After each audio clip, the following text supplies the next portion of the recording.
This video comes from Microsoft, and it's a version of their view of the future. A lot of it is using obviously Microsoft technologies, or that's the idea, and it shows a set of different scenarios where technology can be used. For example, what you're looking at the moment is obviously underwater. There's a lot of augmented reality going on, which is actually being used to talk about ecosystems, what's actually available. But actually what's really interesting about this video is some of the things and concepts that it comes up with for the future outside of technology. This is actually within a classroom now. You can see that the person who's underwater, Cat, is in live broadcast with the classroom, and a lot of the students are working on what you can see there, but not everyone is. Some of them are doing different tasks.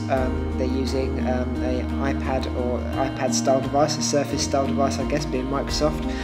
But also what's interesting is that the view that you saw is a 360-degree camera, so the students themselves can actually identify things that were being seen underwater that weren't necessarily in the field of view originally.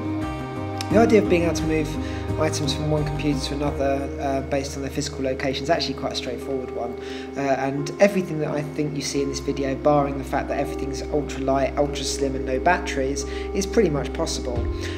So here she is. This is actually our underwater person. She's ordering her tea while she's there at the tea house, and then she's going to have a quick look, and like all people in the real world, she's got jobs, payments due, and she's needing for work. Now, again, this is something where we see a few interesting little aspects. As I said before, you don't really see much in the way of batteries and things. Maybe that is showing that you're charging up your phone to 25%, or your pen, sorry, to 25%. So that might be inductive charging. That's the only thing I can think of that's trying to use. It's obviously not ink or anything like that. So she makes some notes. And the interesting thing again here is the sorts of jobs that she's already been seen to do. So here she is now publishing an article after doing some research, after she's been talking to a class at a school. This will be important later on in the video. Obviously, while she's waiting for this, she's ordered her tea without having to speak to anyone, and her tea is now arriving. Now, the next bit is obviously there is still a place in this universe for corporates, and a lot of them are using these new interesting earpieces, which they use to communicate with their computers and with people. So she's obviously looking for someone for a new job. Again, very interesting ideas about the future of work here rather than anything else.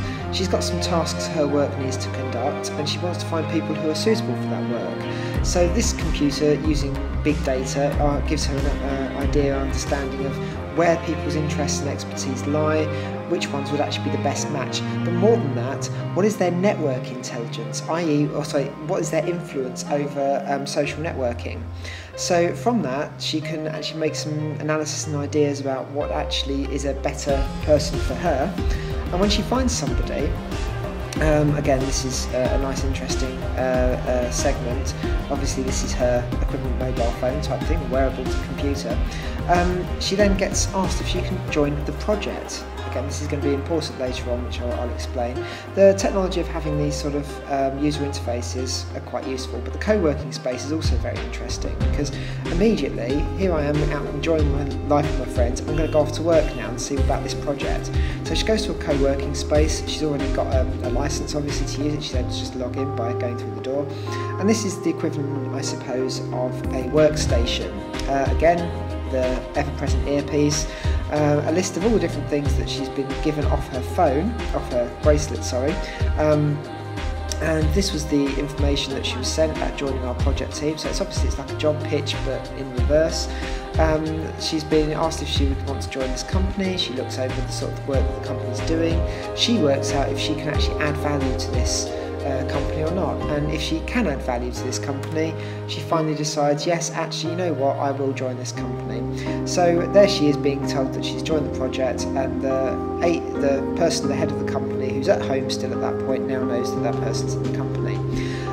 This video wall is very interesting, a way of having like a magic window into other people's lives, so she can talk to her elderly dad who's had a knee implant, and she can find out statistics about him on the screen, while probably he doesn't even know that she's finding that information out. She's obviously got the job, and she's now come into an actual location to work with some of the people in the area, and they're going to work together on how we can actually solve this problem. And again, you've got a lot of this communication automatic between different atoms, are not totally realistic looking, click and drag.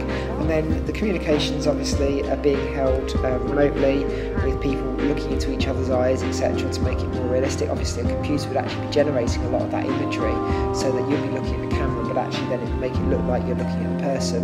A lot of that technology is being tried out and things in Skype.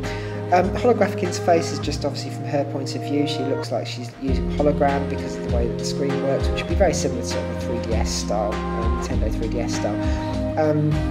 And immediately any work that she's doing is actually having real world effects. So this person's obviously been waiting for his role. He's being told now where to deploy the drones are self-finding, and they're now doing their work and their research, which then adds to the information that they have. So it predicts what they're doing, and she's finished her work.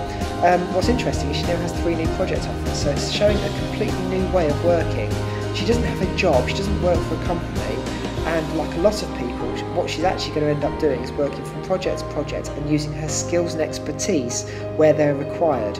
And a lot of us, this is what we're going to find is going to be our type of work in the future, rather than actually having a job role within a specific company at all times.